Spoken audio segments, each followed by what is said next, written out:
All right, let's get started. Good morning, good afternoon, good evening, ladies and gentlemen, depending on, of course, which part of the world you're dialing in from. On behalf of Climate Governance Initiative, CGI, welcome to CGI's Global Summit 2022. Titled Ambition to Action, we have a very interesting program up ahead for you over the next 24 hours. My name is Shai Ganu. I'm a member of CGI's Global Governing Board. And my day job is I'm the Managing Director and Global Leader of the Executive Compensation and Board Advisory Practice at WTW. It is my honor and distinct pleasure to get us started on this 24-hour virtual conference spanning the globe and bringing together highly motivated board members and other eminent speakers who champion effective climate governance. This session is part of the summit's first programming zone, with content focused on the Asia-Pacific region. We hope that attendees who are able to join this programming zone will find the conversation inspiring and will help set the tone for further discussions throughout the event. Before we get started, let me quickly cover the exciting agenda that we have ahead for you. First, we have a welcome address from Ms. Karina Litvak, Chair of the Governing Board of Climate Governance Initiative. After that, we're thrilled to have a panel discussion, an opportunity for Q&A with Ms. Penny Bingham Hall, Chair of Focus Group and Taronga Conservation Society Australia, following which we're extremely fortunate to have a keynote address from Minister Grant Robertson, the Deputy Prime Minister of New Zealand. So without further ado, let's head over to Karina for her opening remarks.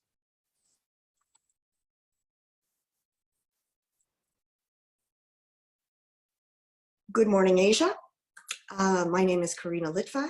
I am the chairman of the Climate Governance Initiative, and I'm delighted to welcome you today to our second Global Summit. As you know, climate change is a global emergency, and business has a crucial role to play in enabling the necessary transition.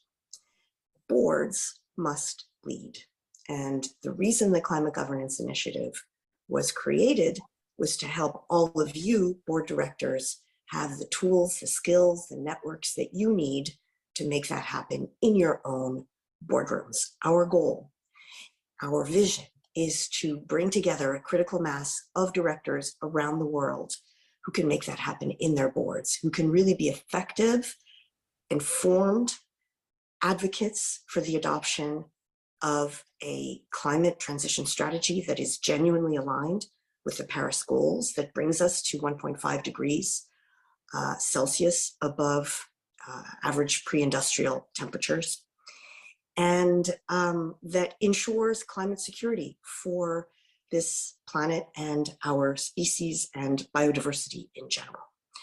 As many of you know, we are now up to 24 chapters in 56 countries across our global network, with many more in the pipeline.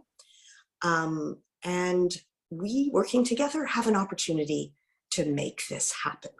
So we have an excellent lineup of events coming up now. We have not overlooked the disruptions that have taken over the geopolitical situation right now and have called into question, as you know, the world's commitment to effecting a climate transition. We will talk about those issues. We will talk about practical tools for how you can bring these ideas into your board and really make a difference. So I hope that after these 24 hours, if you can sit through all 24, or you can come back and dip in to watch the video recordings, that you will have some really good, useful materials that you can share with your colleagues, share with your management, and really use to affect change on your boards. Thank you, and wishing you a very good day. Thank you, Karina, for helping set the scene. And again, the intent of a lot of these events is to impart information, context, tools, so that directors, management teams can make more informed decisions I've always said one of our key objectives is that all directors should be climate literate, if not ideally climate experts. But I'm sure we'll cover some of that later on. But now let's move on to the panel discussion, and allow me to, before we get there, to make some housekeeping announcements. So first of all, the audience members and the participants should feel free to use the Q&A function to ask any questions. We will set aside some time towards the end of the conversation to address those questions. I should also declare that the session will be recorded and will be posted publicly. So for those of you who want to listen to the recording later on, you will have access to that. And then most importantly, please enjoy yourself. Please enjoy this event. There are other sessions on offer at the summit. This is the first of the Asia Pacific and ASEAN region, but the summit continues in the European and African regions in 8 hours time, and 8 hours after that in the Americas, and will end in 24 hours. If anybody sits through all 24 hours, you're better people than I am. But without further ado, let's get started with the next session, which is a fireside chat with Penny Bingham Hall. Allow me to please introduce Penny. Penny is a non-executive director of Fortescue Metals Group, Dexus Property Group, Supply Nation, and the Crescent Foundation. She also chairs Focus Group, Taronga Conservation Society Australia, and the Advisory Committee of Climate Governance Initiative Australia. Penny has broad industry experience in construction, property, and infrastructure development, and is an experienced company director in publicly listed government and not-for-profit organizations. She has developed deep expertise in the oversight of people, culture, and remuneration issues, and has been a vocal advocate for sustainability, workplace safety, and ESG issues for more than a decade. She was a senior executive at Leighton Holdings Limited, now CIMIC Group, and is a former director of BlueScope Steel Limited, Australia Post, Port Authority of New South Wales, and Macquarie Specialized Asset Management. Penny is a fellow of the Australian Institute of Company Directors, a senior fellow of the Financial Services Institute of Australasia, and a member of the Chief Executive Women and Corporate Women Directors. We're incredibly fortunate to have Penny here, so thank you, Penny. And before we get started on the Q&A, maybe the participants would benefit to just hear your own perspectives. What got you started on this journey? Thanks, Cheyenne. Good morning or good afternoon or good evening, everyone. It really is fantastic to be here at the beginning of what looks like will be an incredible event. Look, I think I've always been a huge fan of renewable energy. To me, it just sort of made sense. And I guess I've got an undergrad degree in industrial design, and my final year project was actually designing solar glazing system for buildings. And that was many decades ago now. So I've always loved the concept of green power, but I guess the trigger for me to really accelerate climate action was probably a holiday in Patagonia in 2014, which involved a boat trip up to the glaciers. And I think, you know, when you go up with the Chilean tour guides who talk about the year-on-year very visible retreat of the ice up there, it's hard to ignore, and a very passionate plea for them, because they're at the pointy end of climate change, and it's not only affecting obviously their environment, but also their livelihood as well. So it was a pretty powerful call to action. I think also I've always worked in large industrial companies, which by their very nature have had significant impact on the local environment and community. And I know that a lot can be done to mitigate that impact and provide local benefits. And I'm sort of firmly of the view that the same can be done around climate change, you know, and the global environment. Brilliant. Thank you, Penny. And great context for us to get started.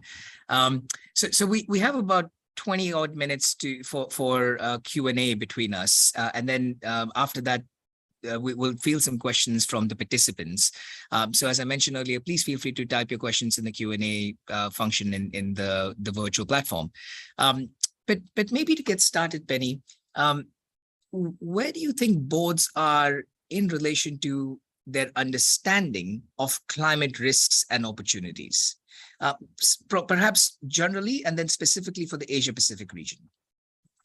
Yeah, look, my immediate response is it's very varied. I think it's a sort of almost a fundamental part of any new or director due diligence is really to understand where not only the board but also management sits on this issue when you're joining an organisation. And as we all know, some companies are somewhat resisting change and saying it's going to take decades before there's a technological breakthroughs and enough scale to make great green energy commercially viable. And then, of course, there are other companies see this as a huge opportunity to be a first mover in the energy transition that's now well underway, I think. And I feel very fortunate to be involved in companies that are probably more in that space. There are a few that are still sitting on the fence, I think, as well, and perhaps buying some carbon credits or whatever, but without doing a lot of real action. So, but that said, I think most boards around the world are thinking about this issue. You know, it's on the front page of the newspapers or your screens all the time. So most of them are thinking about how to improve energy efficiency. I mean, that at the moment, particularly with the volatility around energy prices, is really just good business. Most people are, you know, measuring greenhouse emissions, or at least starting to think about that, and also assessing the risks, including the physical impacts of the extreme weather patterns that all of us are experiencing. Australia's had its fair share, but really, if you look around the Asia Pacific region, in Europe, in the US, it's been huge. So I think the other aspect of this is, you know, we're currently in this sort of global war for talent, and all boards are thinking about, you know, their employee value proposition. Everyone these days has to have a meaningful purpose statement for their organisation. And whilst that may espouse social virtues around diversity and inclusion, workplace safety, etc., increasingly it's very much about the impact that you have on the planet's environment. So I do think, you know, boards are very alive to this issue. One area that I think is probably not so well understood is really the risk and opportunity around natural capital and biodiversity. We'll start with the acronyms. The TFND, which is the Task Force for Nature-Related Financial Disclosure, is in its infancy, but, you know, it is coming down the track. And I think unless you're in industries, which I've been in, which have a very direct impact on nature, both flora and fauna. You know, construction and mining obviously does have a big impact on the environment. I think a lot of boards are trying to grapple with how to deal with that, not really sure where to start. I sort of like to think of it a bit like modern slavery, which again, I think most boards have a regulatory obligation in most countries, but especially in Australia, to report on that. And I think we all need to start thinking about our supply chains. You know, are the materials that you source sustainable? And one of the examples I like using, Taronga Conservation Society, which I'm the chair of, we've done a lot of work around sustainable palm oil and the impact that it has on the habitat of Sumatran tigers. So if you're in the food industry, for example, thinking about where your palm oil comes from, what impact it has on the environment, I think all boards are going to be held more accountable on that. Not everyone is on that journey yet. And then likewise, if you look down your own value chain, where do your products go? A lot of talk and conversations and research going into the impact of plastics on the marine environment, but also on our terrestrial environment. And I think increasingly customers, you know, we've got to think about what customers do with our products. And as we move even into green energy, you know, how do we recycle batteries, those sort of things. So I think that whole chain of impact on the environment is one of those areas that boards are probably not as far up the curb on as they are perhaps on thinking about their carbon emissions. Great. No, thank you. That all makes a lot of sense, and a really good summary about how boards are thinking about these issues. The challenge always with some of this is, and particularly in some of the more emerging markets where the conversation is still more nascent within the Asia Pacific region, the risks and opportunities sort of are two sides of the same coin, are they not? In that. There clearly is a significant amount of investments that companies need to make in their climate or carbon transition journeys, and the boards need to be acutely aware of the trade-offs between the short term and the long term. But conversely, there is also a fiduciary responsibility that boards need to be aware of, and in particular, would they be in breach of their duty of care responsibilities if they are not taking actions that are in the best interest of all stakeholders in the long term. So from your experience, how do boards manage, and maybe more specifically, this tension between the short term and the long term? Yeah, look, it is actually a very interesting issue, and as you say, in a lot of developing countries, it's a tough one. And I think this is an ongoing conversation for publicly listed companies, with our shareholders, you know, for not-for-profits. I guess it's really about you know, how you're thinking about your impact and your various stakeholders. And I think there's a role for government here as well. I mean, there's no doubt. I mean, I know from my experience, for example, as a director of Fortescue, you know, we're one of the biggest iron ore producers in the world, with a very big emissions footprint. So we produce 3 million tonnes of carbon dioxide per annum. And we actually like to tell people, you know, our emissions are the same as some small countries. So, I mean, it's a very significant impact. And that's because we use a lot of diesel as well as stationary power. We've taken a very ambitious approach to decarbonising our mining operations by 2030. We think 2040, 2050 is too late. So we've taken a very strong view on that. And we've just recently actually announced the cost around that decarbonisation pathway, which we've been working on for quite a few years in quite a lot of detail, and announced that it's going to be $6.2 billion, or in Aussie dollars, $9 billion over the next 8 years. Now, in a way, we're fortunate that we're a very profitable company that can afford to do it, but the capital cost is not insignificant. But you've got to really balance up, I guess, that the short-term cost with the medium to longer-term opportunities. And we do see them as opportunities, because not only are we going to be able to produce green iron ore for our customers, and hopefully green iron if we can get the technology to work, which I'm sure we will, making a significant contribution really globally to reducing emissions, but also it's going to reduce our operating costs. We estimate by about 800 million per annum when we go green. And we think there's going to be a payback of, you know, 4 to 5 years. So, and of course, the other side of that is, you know, we're doing a lot of R&D around the technology, you know, with green fleets, green trains, those sort of things, where we see a huge commercial opportunity.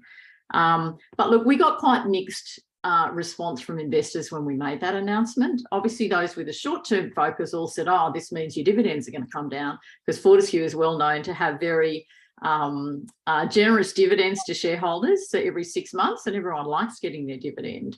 But those that take more of a longer-term view can see that actually, you know, we're one of the first movers. We're going to get ahead of this.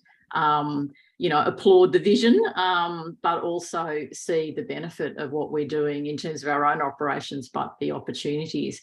But it is a mixed response. So it's something that I think boards really do need to weigh up. I've always been of the view as a non-executive director that you're there for the long-term benefit of the company.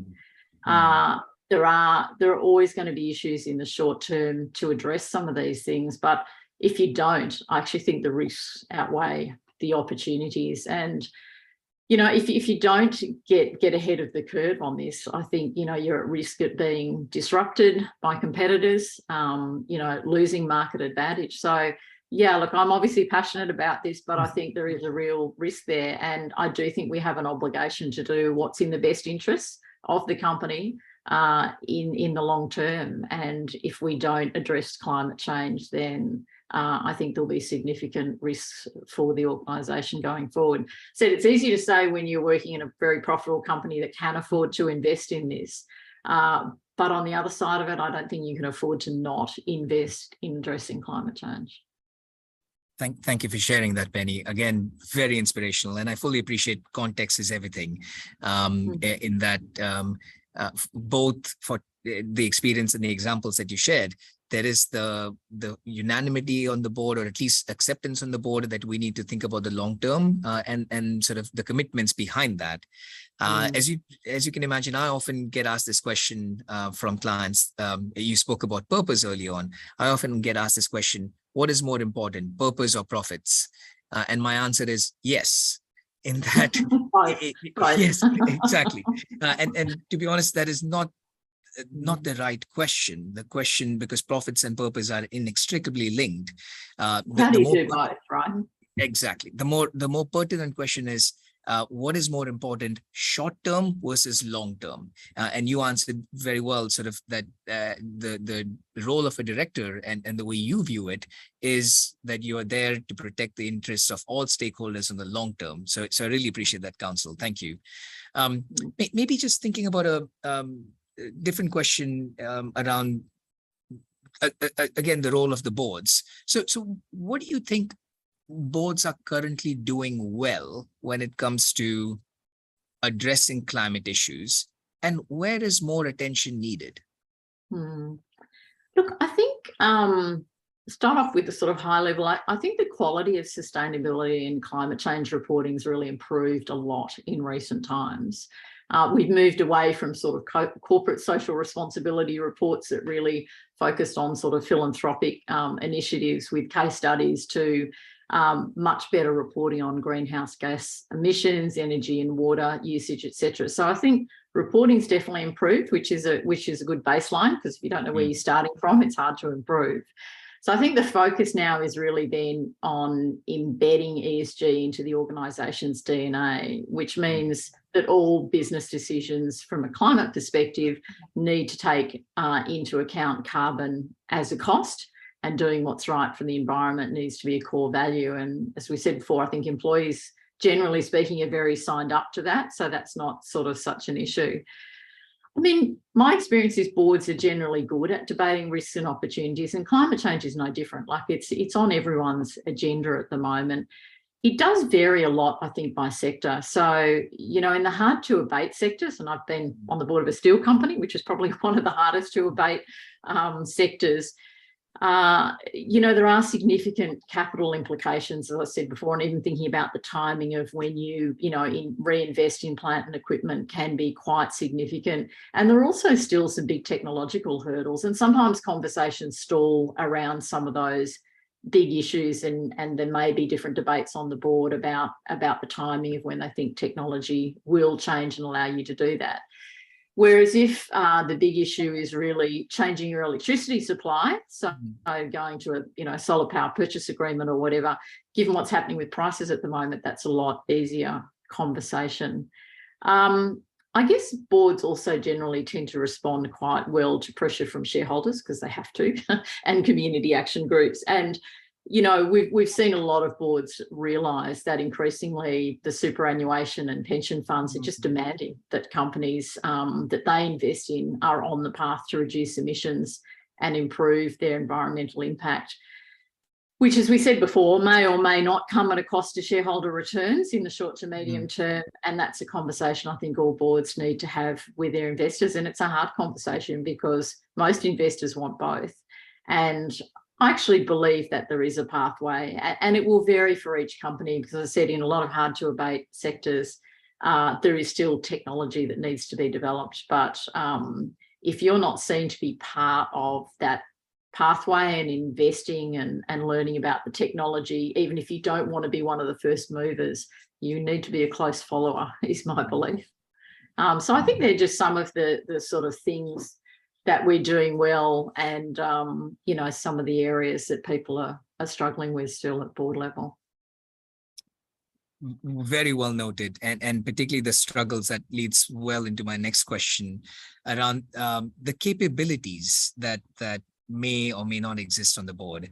I mentioned earlier, sort of one of at least my personal motto or belief has been that through the work that CGI and everybody else is doing, the intent is to get more directors to be at least climate literate, if not climate experts. How important do you think is this factoring in the nominations and governance committees sort of processes around director selection, around board appointments? How important should this be as a skill set that directors need to think about? Look, I think it's very important. The issue is, of course, this is fairly new for a lot of people. Like, I know when I was an executive, no one really talked about climate change. The energy transition was not underway. So it is fairly new for a lot of us. But I think what we're looking for, I know on the boards I'm on when we look to directors, is directors that do have a good understanding of it, are passionate to learn more about it. And I think, having curiosity is an important attribute that you want in any non-executive director. There is a lot of information around on this. And I think even, obviously organisations like the Climate Governance Initiative, this forum today is really all about that continuing education that you would expect all directors to have. I think a bit like, everyone talked about when cybersecurity became a big issue of, oh, do we need someone, with cyber skills or, IT skills? And most of the boards I'm on go, look, we don't actually need someone that's just a specialist in that area. But what we want is someone that's curious, that keeps up to date, that is well aware of the issues. And particularly if you're on a number of boards, you look at this from different perspectives of different industries. So I think you really want non-executive directors who are curious, who are well informed, who participate in things like we're doing today to really keep up to date with what other organisations are doing, what's happening on reporting, which obviously with the International Sustainability Standards Board bringing out new requirements potentially at the end of this calendar year. There's a lot going on, so it's very important to keep up to date. Absolutely. And particularly sort of was interested in your comments about directors needing to be curious and asking the right questions, right? Because the role of the director is to direct, the role of management is to manage. And in some cases, the role of the managing director ends up becoming managing the directors, which is not ideal. But putting that aside, there are lessons that we can learn from different markets as we think about this process of continuous education. So for example, and relevant for the Asia Pacific region, in Singapore, the stock exchange has actually mandated that every director of a listed company, so that's 4,000 plus individuals, doesn't matter if you're a first-time director who's been on the board for a year, or if you've been on the board for a seasoned director been on boards for 30 years, but every director of a listed company has to go through a mandatory training on sustainability issues in the next 12 months. And again, the premise behind that was so that directors are aware of the topics, the directors can ask the right questions, and when they get into the reporting disclosure standards, then they know sort of how to provide that critical oversight. So thank you again. Very good counsel for our participants here. Maybe just again building on that, and the role of the board is also to help drive action and drive change, or rather align some of the change with the company's strategy. So I guess from your experience or your vantage, what will help accelerate board action on this issue of climate transition and climate action? Well, it sounds like in Singapore, the government's doing a bit to help accelerate that, which is fantastic. We don't have that requirement in Australia, but I do think just generally government support for renewals, potentially getting rid of fossil fuel subsidies, etc. In Australia, that's taken a while, but financial levers will eventually move the dial for companies that are not on the journey already. In Australia, we seem to have an aversion to a market price for carbon, whereas, everywhere else in the world where you see that, I think it's starting to work to reduce emissions. So there's certainly a role to play for government. I'm quite excited that our government in Australia now is very much promoting that. I do also think that directors, like yourselves, all of you are listening who feel passionate about the need for action on climate change, or at least have that curiosity to learn more about it, will definitely have an impact in the boardroom. And I think it is inherent on all of us to make sure that this is a real conversation, because, it is going to impact us. It is a risk. It is an opportunity. And it needs to be a part of your overall strategy. So I think also we're going to see real action on the energy transition. As I said, like it's in the media all the time for a whole range of reasons. In Europe, obviously, to some degree, the war happening in Ukraine has put a real spotlight on that. We've had a change of government in Australia, which has put a greater spotlight on that. So we're going to see greater investment in renewable generation, in transmission networks, in storage. Prices will come down, but it'll be bumpy. I mean, it is, I think this is going to be quite a bumpy ride. So I think all of that will continue to keep this on the agenda, and technological solutions are going to come, I think, in the space of green hydrogen, in storage of renewable power, which is obviously still a big issue to make sure that you've got firming power, etc. But I do think those technological solutions for hard to abate sectors will come. So it's pretty important not to get left behind on that.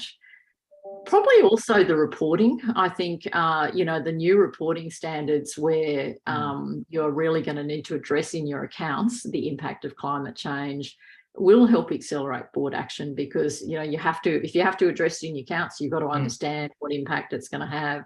There will be better definitions around, what is green. There's quite a lot of debate about green, particularly say in the hydrogen sector, where people talk about blue hydrogen and grey hydrogen, green hydrogen.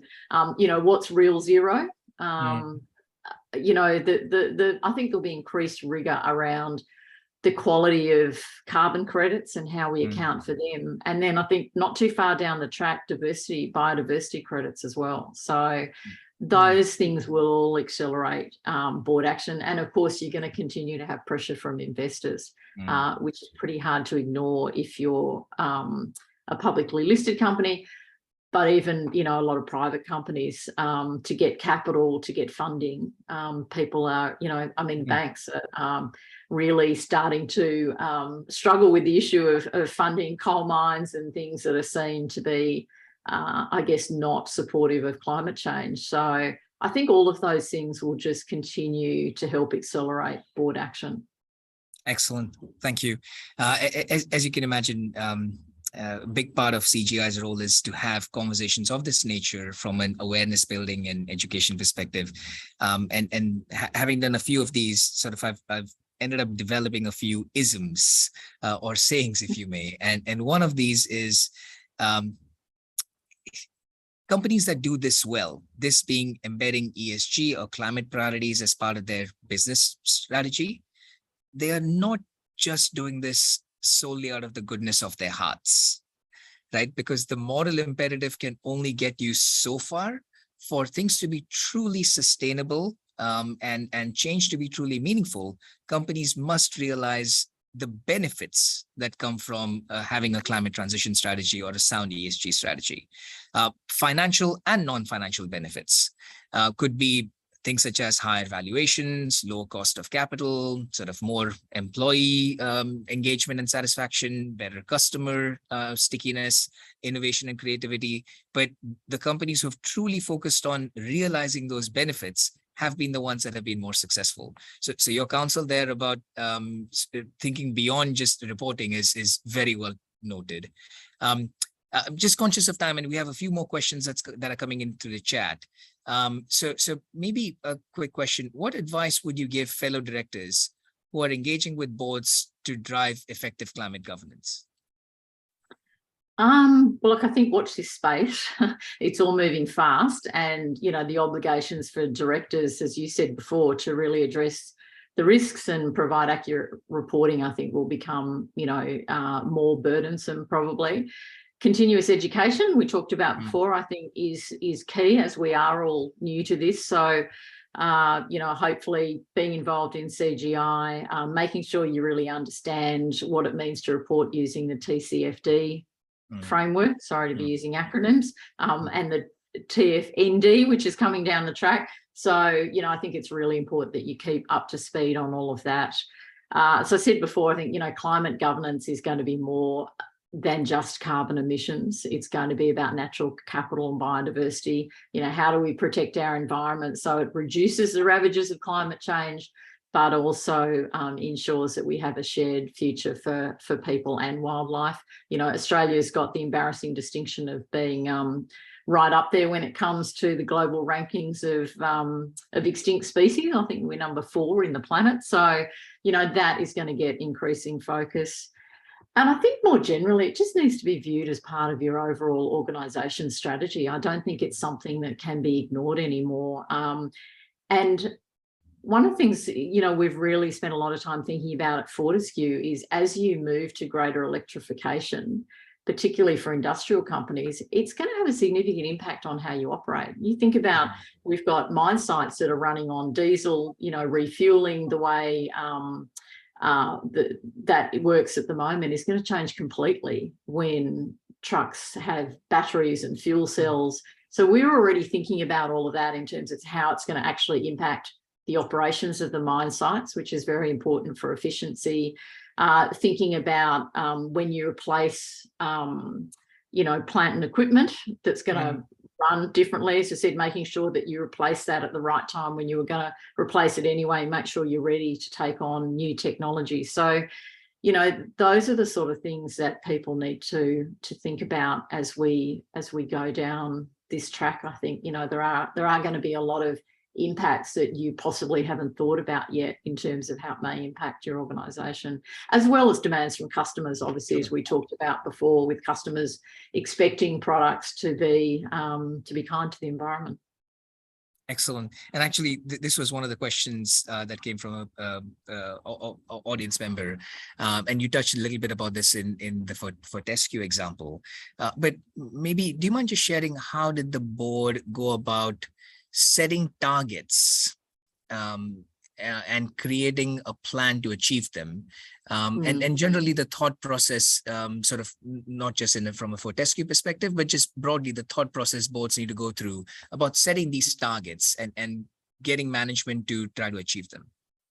Yeah, look, I think, I mean, it's a conversation at Fortescue that we've been having for a number of years, and I guess we're fortunate to have a founder and chairman who's very passionate about this, partly because he did a PhD on the marine environment, got very big on plastics and what was happening to the planet. And we started talking about it, saying, you know, we're a very big emitter. Like, this is something, do we feel good about this? Well, no. So what are we going to do about it? And I think the more we talked about it, the more we said, look, you know, this is actually a business opportunity. So, you know, we initially talked, as everyone does, about, you know, going to net zero in 2040 or 2050. But I think as we all sat around the table, we said, look, that's just not soon enough. We can't keep putting out 3 million tonnes of carbon dioxide for the next 20 years. Like, it's just not the right thing to do. So I think it comes back to that, you know, very sort of philosophical discussion and strategic discussion about where do you want to sit? You know, do you want to be in the first mover camp? Do you want to be in the fast follower? And look, every organisation's different. At Fortescue, we very much decided to be in the first mover camp. And that then took us on a whole journey about green hydrogen, because we realised in industrial applications, just having renewable energy doesn't solve all the problems. We've done a lot of work around, you know, autonomous trucks. We've got great engineers. We've got a lot of very innovative people. And so we took it on as a challenge, really, and said, well, let's set a target, which when we first talked about it was aspirational, and we were talking about 2035 and 2040. But then we came back and went, and our chairman used the term, you know, the planet's cooking. We can't wait that long. So and we've got a culture of setting stretch targets. So we really went with setting a stretch target to say, no, we want to decarbonise our whole mining operations by 2030. How do we do it? And we've taken probably a year or so to really work through, and we still, like, it will continue to evolve because we're still working on the technology. But we decided to set aside some capital to invest in doing this. And that was a big call, big decision. And as I said before, not all investors are totally signed up to it because, you know, they're saying, well, how does that impact on returns to shareholders? We've been through and done enough work now to really feel very confident that it will pay off for shareholders and that it's very necessary and that it's going to create a great business diversification for us. So I think it is about figuring out where you sit. As I said, on some of my other boards, it's more about going to renewable power and doesn't have the same impact because it's not so hard to abate. Somewhere like BlueScope Steel, where I was on the board for 10 years, again, it's a very much an ongoing conversation where we found it difficult even to think about setting a 2050 target because there is no technology available at the moment to produce green steel. Even though everyone talks about it a lot, I think we're much closer to getting green iron as an ingredient to green steel. So It does depend on your industry and the appetite of board and management. But I think debating those risks and opportunities and really saying, what's a realistic target? What's a stretch target? Where do we want to go on this? Obviously, there's a lot of focus now on greenwashing. So you've got to be careful that if you are setting an aspirational target, that you're very clear about what the underlying assumptions are and what the aspirational aspects of it are, because in hard to abate industries, that's tough. But I think, everyone needs to get on and do the work to say, well, what's it going to involve from a capital perspective, but also what could the benefits be and what might be the impact on the OPEX as well. Yeah, no, actually, that's a really good point about stretch targets. And I fully appreciate the concerns, and something that board members need to watch out for is greenwashing. But by the same token, let that not stand in the way of setting stretch ambition and setting stretch targets. I have a client, and actually the CEO shared during the AGM that based on today's technologies, it is impossible for them to achieve their decarbonization goals by 2030. But that doesn't mean that they haven't set an ambitious target, because by setting a target, you align the entire organization towards achieving that.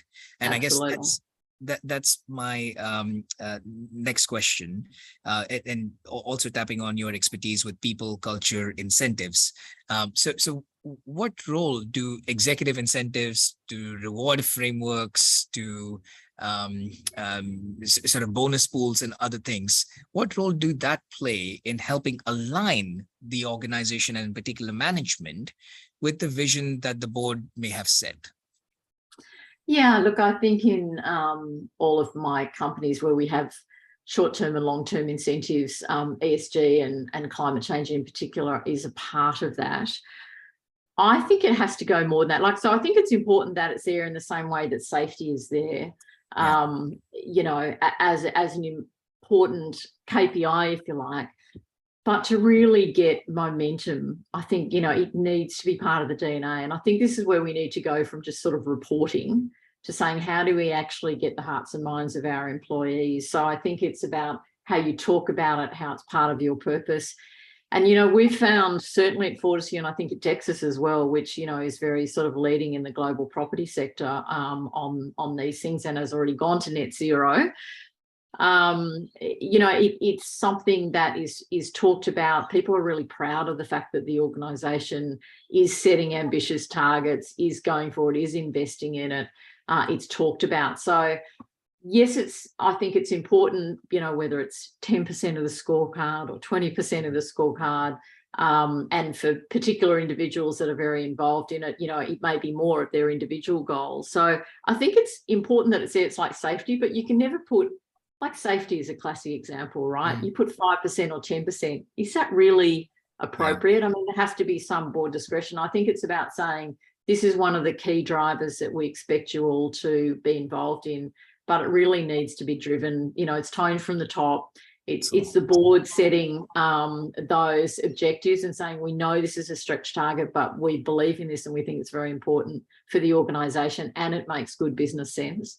But yeah, I don't think you can ever put a big enough percentage in the remuneration, but it is important that it's there. And I think all the scorecards that certainly I have a say on do have ESG in there, and that may be around percentage reduction per year, or it may be about specific elements in the decarbonisation pathway.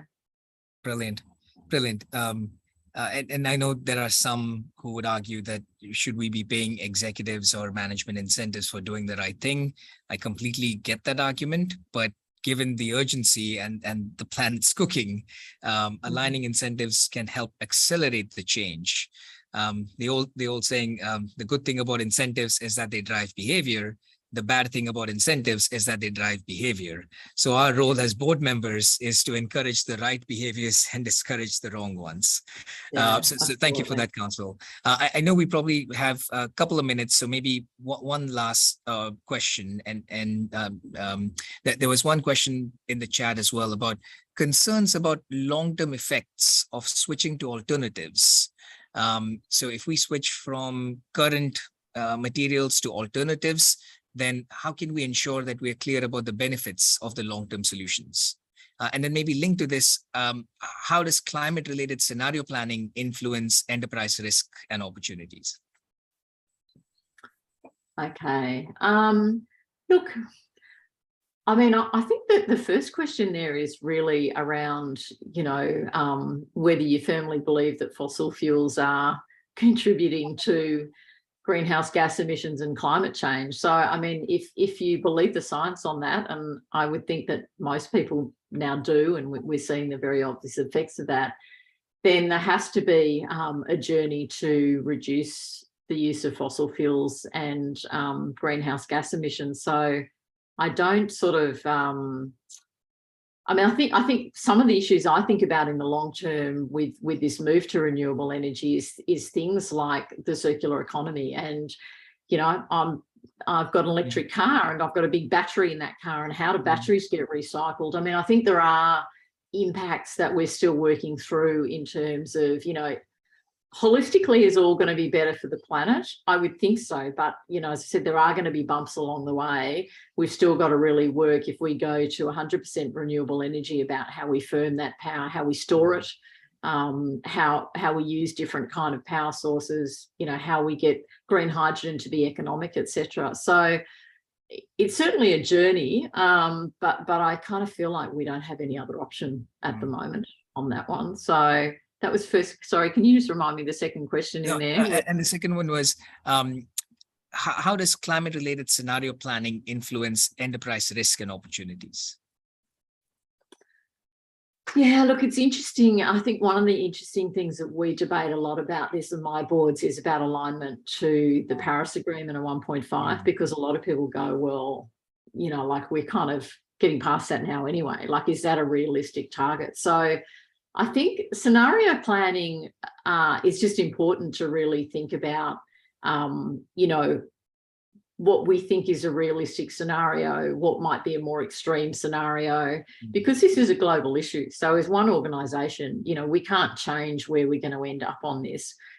I think increasingly scenarios are important to think about the impact of extreme weather events, to really think through the economic impact of not doing enough on this, and some of those other things that I've talked about in terms of how it might impact on your operations. So I think, look, it's a good tool. There is a lot of, it's pretty scary when you think about going to some of the more extreme scenarios around climate change in terms of how we're going to manage it. But I think all boards need to be alive to that and thinking about it. So I do think it's a very good exercise to go through, and I think it's pretty much a requirement now from investors. And we were talking the other day, Shai, about say on climate initiative. I think that there is going to be continuing community pressure to say, how have you thought about this? What is your plan on climate change? Are you aligned to Paris? Which I think, again, is going to be a bit debatable about whether that is a realistic target given where we're at now. But I think all those things, it's just going to have to, you're going to have to deal with it as a director. I don't think it's going to go away. Excellent. We are at time. So Penny, thank you again for sharing all your counsel with the participants on the call. I know we may not have answered some questions, but we'll try to address them through the Q&A or other forums. In interest of time, maybe just allow me to summarize key themes that we spoke about. And again, I'll try to list these as 5 broad buckets. So I was taking notes as you were talking, but bucket 1, climate action should be an integral part of the company's strategy. And by that, what I mean is the company should not see this as an initiative. They should not see this as something on the side. And certainly if participants take nothing out of this conversation, then my request is ESG is not equal to CSR. CSR is what you do with the profits that you earn. ESG should be how you earn the profits to begin with. So clearly an integral part of the strategy. Bucket 2, I think you shared some good counsel about this notion of think short but act long. So having a combination of short-term activity, effort-based measures, but then aligned to a longer-term vision, longer-term aspiration and ambition. And that's clearly important. Number three, align interests and make sure that the board, management, all your stakeholders are aligned. There are different mechanisms of doing that. Say on climate could be one of those, but executive incentives could be others. But third is about ensuring alignment. Number four, as we said, it's important for companies to realize the business benefits. It's this famous line from The Godfather, it's not personal, it's strictly business, and companies need to think of this as it's strictly business. And finally, this has been a personal revelation for me as well, that let perfection not be the enemy of the good. When it comes to climate science, things are still evolving, people are still learning, and boards, management teams, we generally get into the habit of making sure that every I is dotted and every T is crossed. And of course, that is good discipline, but having some sort of ambiguity. I think you're right there, Shai. There is ambiguity. Technology is still evolving. I think that's actually a really good call out, that we need to get used to ambiguity and the fact that we're going to be setting targets often without having a 100% defined pathway. Exactly. But you need to get on the journey. Excellent. Well, on behalf of all the participants, Penny, thank you very much for your counsel. We'll hand over to the next session. And before you do that, on behalf of CGI, Penny, thank you again. And I learned a lot, and I'm sure all our participants did as well. And then for the last segment, again, it's incredibly fortunate to have the Honorable Grant Robertson, MP and Deputy Prime Minister Aotearoa from New Zealand, to give his keynote address.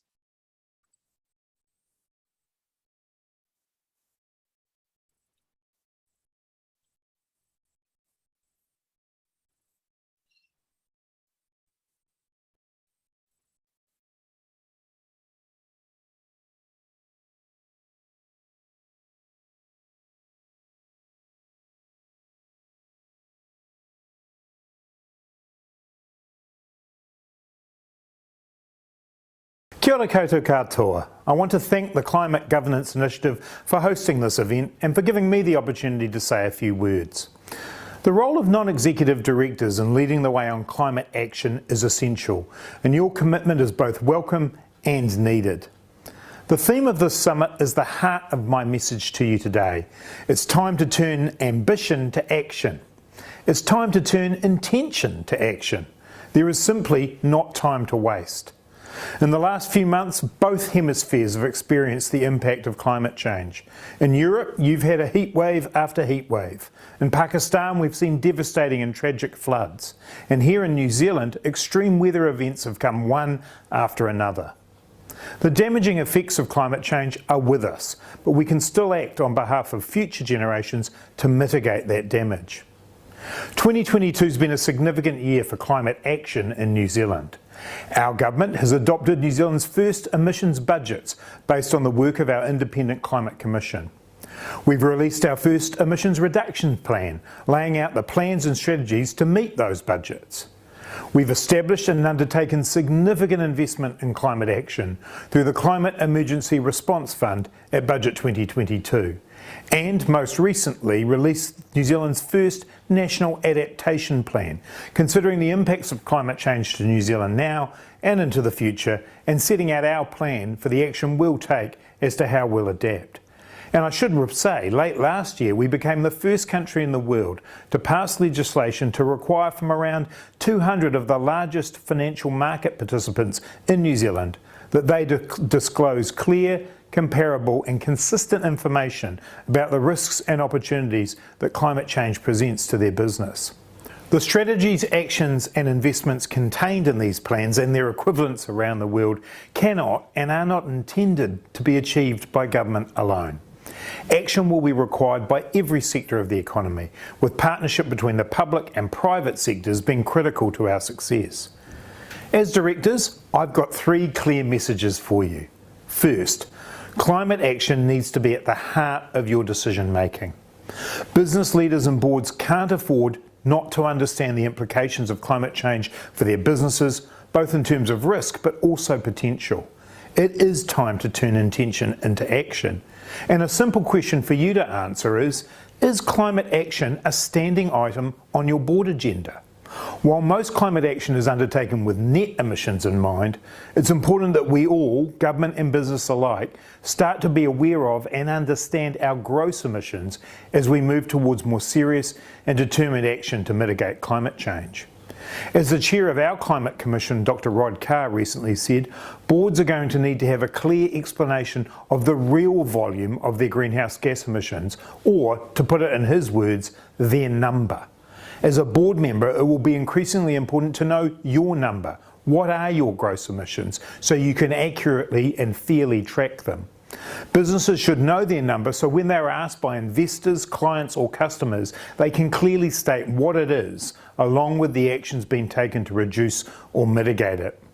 As Dr. Carr rightly points out, if a business doesn't know its number, but its competitor does, then they're at a disadvantage. Secondly, I believe it's vital for businesses and board members to understand how the climate impacts of your supply chain. We should be considering the climate impacts from the very beginning of that chain to the end. Improving transparency is a great first step. Even by identifying the impacts of business practices, you can incentivise change to reduce those impacts. In New Zealand, with the recent climate-related disclosures legislation, there is a lot of accessible material out there to support directors and boards, no matter what step of the journey they're currently on. We do need to be aware of every step of the process in the supply chain and the effect it has on our climate. Consumers are asking for this transparency, and companies our exporters are competing against are starting to take it into account. My third message for you as board members is think about who you'll partner with to work towards your climate goals. This can be at all levels of government. It can be with other industry participants, Indigenous communities, or indeed the wider community. As a government in New Zealand, we're putting in place frameworks to encourage and guide action to reduce emissions. Our climate change legislation helps provide certainty and direction to businesses across the economy, including by setting out long-term emissions reductions targets, mechanisms to set interim emissions budgets up to 15 years in advance, and requiring the government to release updated plans outlining both the actions we'll take to reduce emissions and to adapt to climate change over the coming years. Our government is committed to leading the way when it comes to embedding climate change considerations into all decision making and being transparent about the fiscal risk exposure to climate-related risk. Through our Crown Responsible Investment Framework, all government-owned financial institutions are now required to measure the carbon footprint of their portfolios and reduce portfolio net emissions to zero by 2050. Last year I announced that we would issue our first sovereign green bonds in 2022, and we're well on track to do that. The issuing of these bonds reflects our recognition of the growing importance of investing in climate and sustainability aligned projects and the growing interest in outcomes that are broader than just financial returns. Another area where we're leading by example is through the Carbon Neutral Government Programme, which we launched in December 2020.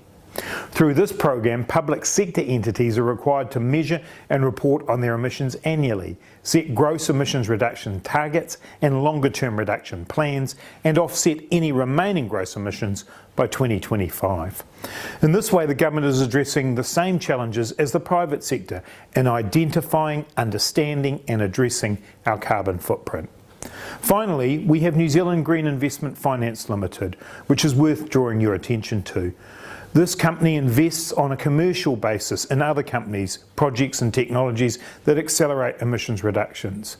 It's intended to stimulate capital markets, crowd in private capital and demonstrate to the private market what green investment looks like in Aotearoa New Zealand. New Zealand's founding document, Te Tiriti o Waitangi, requires the government to work in partnership with Māori, the Indigenous people of New Zealand. This requires us to consider the impact of policies on Māori and act in good faith towards them in accordance with Te Tiriti. The government is establishing a platform for Māori climate action, which will embed partnership and Māori representation in our climate response, support a Māori-led strategy and alignment, and activate Māori-led solutions to climate change. More broadly, the Māori worldview and values are increasingly being incorporated into public policy, including through the New Zealand Treasury's He Ara Waiora framework, which provides an Indigenous approach to understanding well-being and assessing the impacts of policies on well-being as conceived by Māori, and this sits beside our overall wellbeing framework driven by our living standards framework. In conclusion, climate change is happening now. It's creating a humanitarian and economic crisis. Governments must work alongside businesses and our people as we turn intention into action. Action to not only reduce emissions, but also transition our countries towards high-wage, low-emission economies. Your role as directors is critical to provide leadership, support and to set ambitious goals for your organisation. Thank you for your interest and in advance, thank you for what you will achieve. Nō reira, tēnā koutou, tēnā koutou, tēnā koutou katoa.